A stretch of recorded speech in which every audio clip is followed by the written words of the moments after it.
Hello everyone, I'm Overhaul and today we're going to be doing a video on power scaling since it became kind of popular of a topic after the time skip went in Black Clover and namely the battle between the Aesops and Team Ruby from Ruby. So yeah, today we'll be just taking a kind of an overview. I'll use my favorite series as an example of power scaling and just a straight up discussion about it. There's not gonna be that's how my viewpoints are, and I'm interested to see what you people think in the comments below. So anyways, down to the user disclaimer. I am not a kid specific channel. I will say, well, it's very likely for me to say naughty words. If you're a child, I would warn you that I will not use your age appropriate words. Just straight up. I'm also not aiming at an older demographic because, look at what I'm talking about. I'm pretty sure that at the very least, this is not exactly a series aimed at older. There are fans who are older, don't get me wrong, but they're not the age the preferred demographic. But anyways, with that out of the way, let's get into this video finally. So Powerscaling, huh? It sure got popular after the last couple of weeks or months. So let's talk about the two series. Here is something that we all have to remember about Powerscaling. The current power scale will always change. Until the main character and his rival become the number 1, number 2 respectively, it's never going to be fixated. Really, Midoriya already beat a villain who was able to defeat 4 other heroes or sidekicks of heroes. Just 4 of the people who are already in the Hero Society. And he's still in school. So, yeah. Power scaling changes a lot of times. Now, let's start by talking about the 2 fights that really got the whole thing, the power scaling, kind of a big thing. One being Ruby and another one on how powerful Asta is. Since I don't have a volume of Black Clover to have as a demo example, I'll start with Ruby. Now, the main fight that really started with the whole power scaling debate is the fight between the Team Ruby and Aesops. I guess you could also put in Asta punching Neo in there, but alright, let's be real here.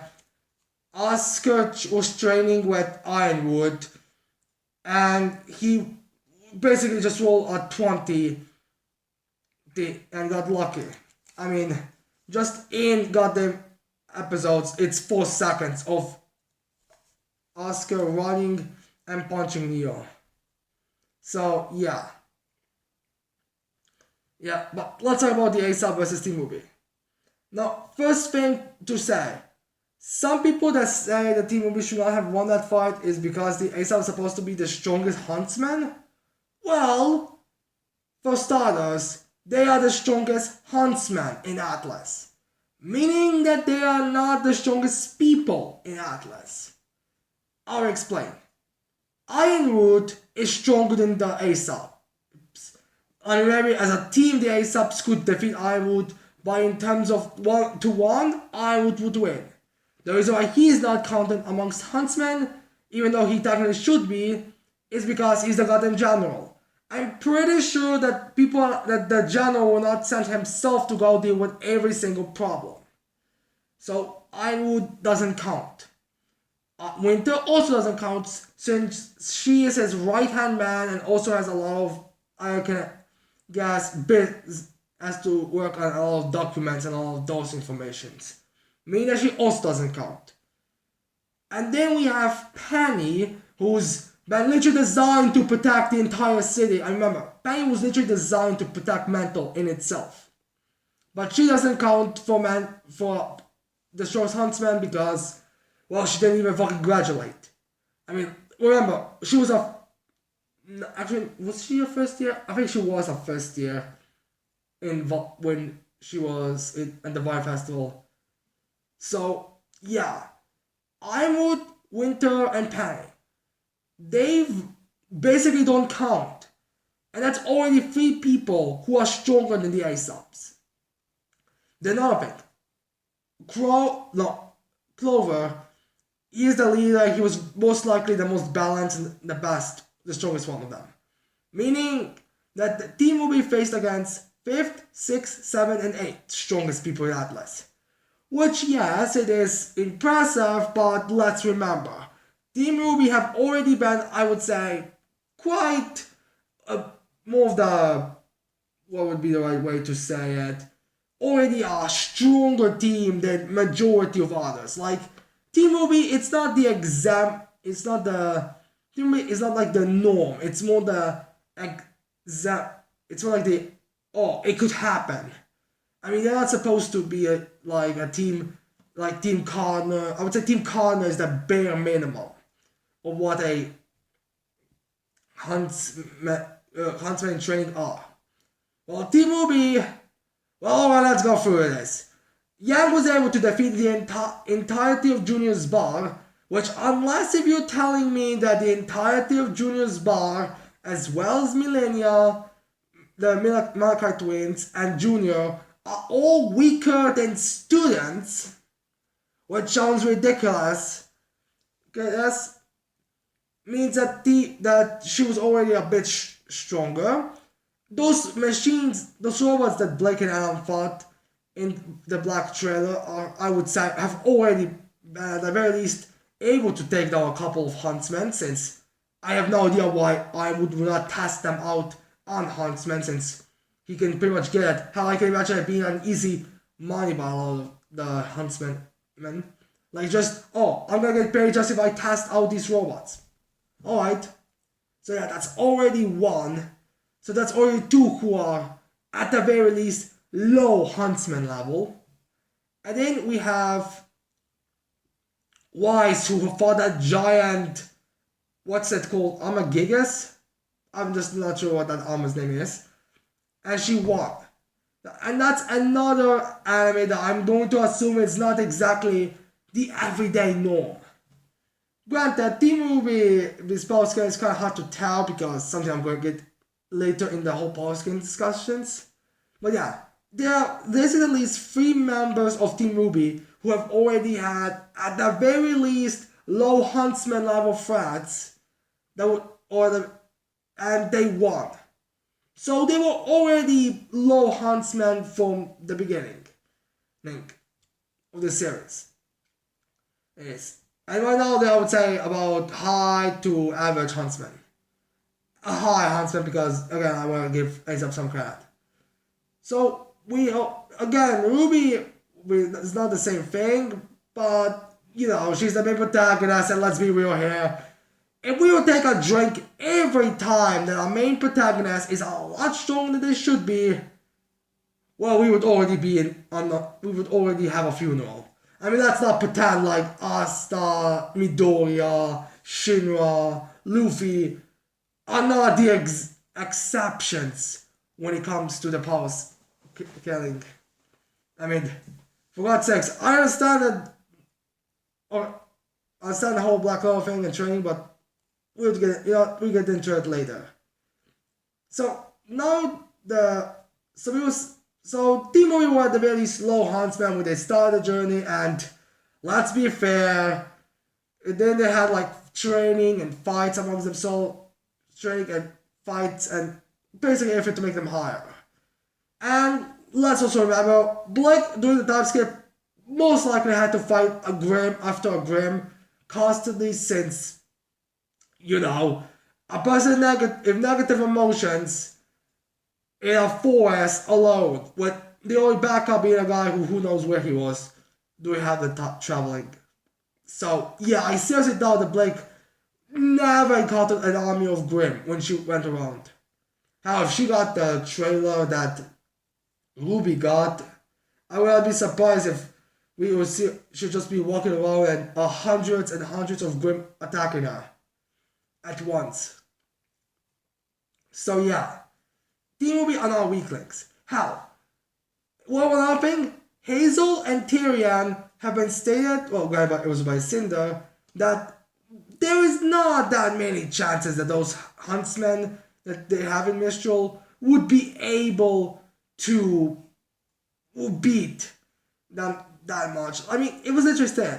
Remember, Lionheart only made it so the missions that those huntsmen went to were there was no chance for them to survive.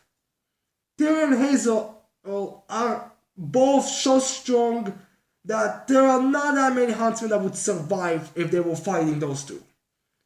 And T-Movie not only survived their fight with Hazel and Tyrion, but it was in the battle with Tyrion, it was because of Crow's help, while the battle with Hazel, it's alright, less up than like 4 and 5 was exactly a good fight for anyone.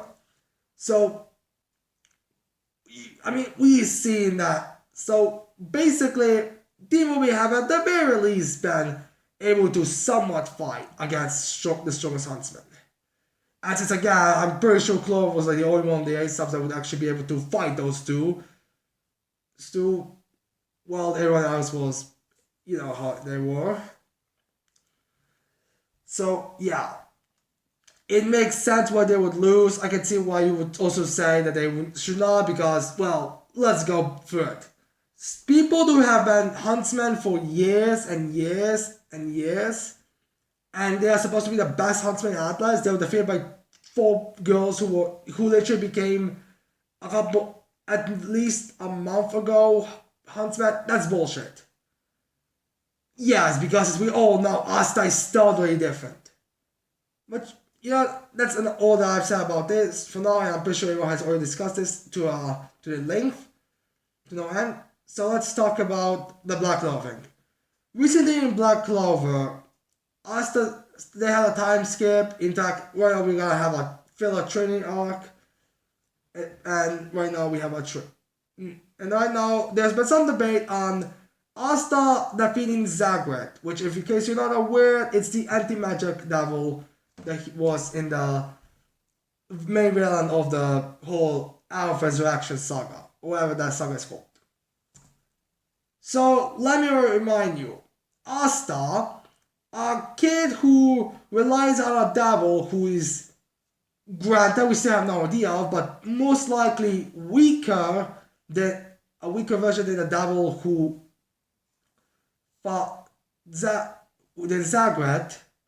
It's being debated if he has surpassed. In fact, the YouTuber Broku No Hero even said, I think he just goes by Broku No, said that Asta in his base form could have a good fight with him, but would have ended up losing. By his black form, he could defeat him. So yeah, the main villain of the previous arc, a villain who was so powerful that it took the Wizard King, which granted he was weakened because he was stone, but I don't know how to think about how much weakened could he have been in stone. I mean, now I understand why Licht was weakened because he didn't have his Grimoire and he only had one sword, but I understand why Lumiere would be weaker. I mean, even though he's stone, I mean, I understand. How is he weaker again? I'm not sure. Then Yami, Sharla. Remember, Dark Magic is one of the strongest magic types, and Charlotte possesses a body of a captain. A mage who's already considered 100 Magic Knights squads strong, and she's even stronger. In fact, I'm even hearing that red roses are stronger than blue roses, and Charlotte was using red roses. So that, and Black Form Asta, as well as Spirit Dive Yuno, as well as Sakur's Healing Magic, and all the other power boosts for one attack from all the other elves in the... Actually, I think David was also one who used magic, even though he was no longer an elf. But a bunch of other people, all of them, to defeat Zagret. And in fact, it was really only because Zagret was not aware that Yami was there, he was attacking him, so he would be able to dodge or anything like that. I mean, again, I have no idea what he would be able to do even if he was aware, but still, it took all of that to defeat Zagreb, and now Asta, with the power of a devil that's, as far as we know, a weaker devil than Zagreb, is now stronger because post-time skip. Now, it's been explained that the reason why he can get stronger easily is because he has a 5-leaf clover grimoire, which can only become from a 4-leaf clover grimoire, and 4-leaf clover grimoires represent luck, and the grimoire and the people that have a 4-leaf clover are simply easier with training to become stronger, which makes me wonder why exactly Yari doesn't have a... Wait, does Yari have a 3-leaf or 4-leaf? I think he has a 3-leaf. No one seems to mention that he has a 4-leaf clover. Maybe I'm forgetting, but I'm pretty sure he has a 3-leaf clover. So, yeah. So, yeah. That's, I guess, the explanation. But, wait, how does that make sense?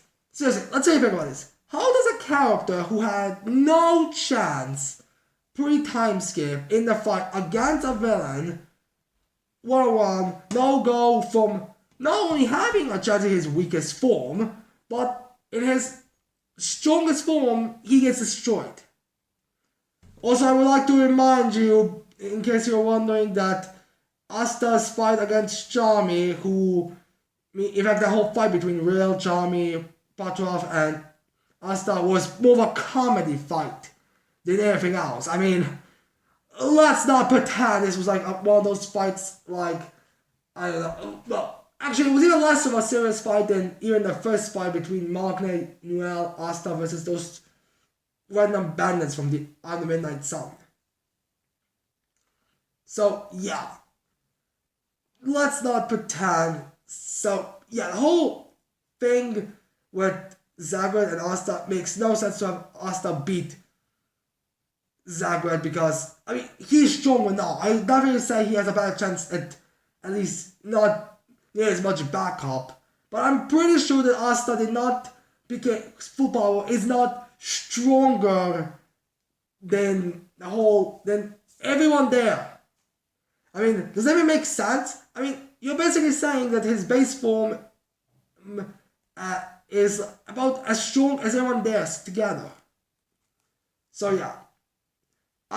So that's a very weird thing with Powerscaling, like how at this point I believe that the only way that they have to travel into a different world because the world will just get blown up because of how powerful some of these skeptics are. So yeah, those are, I would say, the two main things, but I'll just talk about Powerscaling in general. Now, it's no secret that Powerscaling in Shonen is a bit wonky. I mean, you have Midoriya beating a villain who defeated 4 pro heroes with basically no help. However, his assistant equipment help was basically just one added thing, and it's implied that he's weaker than Bakugo. Or at least he and Bakugo are together. So let's remind you all. Bakugo and Midoriya and Shoto Banana are all stronger than pro heroes. And how? Which considers the fact that Midoriya, Ida, and Shoto defeated Stain, a villain who's an S rank, and let's not forget the S rank seems to be a rank that's made mostly for the fighters, for villains that can destroy cities, because Gigantomachia, Tomashiguraki, all for one, twice as S rank. So yeah, these 3 students, first years, if I only believe it was about a month or so, maybe 3 or 4 months, I'm not exactly sure, but I don't think it was that long, were defeat an S rank villain. Yeah, that's still not bullshit. Then that's over in Fire Force, where we have the main cast in one of the earliest story arcs defeat an entire company. I mean, let's not forget, Shinra, Iris, Arthur, Hinawa, and Maki defeated the entirety of Company 5 on their own. And even though Arthur and Shinra are supposed to be rookies, Rookies defeat five people, one not being a combatant, two rookies granted and a second command, as well as one or more, I would say, more higher ranking officers. Defeat an entire squad. No, not a squad, entire company. I think that's bold. I think that's a little ridiculous. And no one seems to talk about it, the Ace Subs versus Team OBR. And then we have One Piece, which doesn't really have that big of a discussion, which honestly the more bigger discussion is how strong is Zoro. Which personally I would just say simply. Zoro is strong enough to not lose against his opponents. I mean, saying he's stronger than Luffy is very ridiculous because, I mean, I believe it was even I can't say if it was set in an SPS or if it just was, I don't know, or just if it was just set as in the line that Zoro, I will never lose again. Like, the entire point of Zoro is always to be strong enough so he will not lose to his opponent. It's never going to be like, I mean, you can debate if Zoro is stronger than Luffy, but honestly, I would say that Zoro is not stronger than Luffy just because the way it's kind of being treated. I mean, it's Luffy, Kid, and Law, not Kid, Luffy, Zoro, and Law. Also, I find kind of ridiculous that Zoro would be that the Destroyer Pirates would be like that level of OP. I mean, seriously, at this point, I'm questioning, like, is that going to be like a thing in one story arc where the main characters are going to become the villains and their friends are going to beat them or something? Because that seems like the only possible outcome. But, anyways, the main thing that we all have to realize about power scaling is that when we rank these characters, like in RWBY, Fire Force, My Academia, Black Clover, and this, the main problem with ranking these series is that they don't have a solid, I would say, power structure to rank them. For example, we have to assume they're that powerful because of simple information. But most of them don't have something like One Punch Man, who has a whole disaster level threat, which in my opinion makes it a lot easier, a lot better to rank characters at. With the whole Wolf, High Wolf, Low Tiger, Mid Tiger, and etc. Because there we at the very least have any idea how strong someone is supposed to be. We know a Wolf is strong for 3 people at most, Tiger for a larger group, Demon for a city, Dragon for multiple cities, and God for the world. So we can put above, high, low, mid in there. But a lot of these series don't have it. For example, RWBY. We have no idea what a student can defeat. Like, we have no idea if a student can defeat, let's say, a student's about, I mean, let's go by Grimm.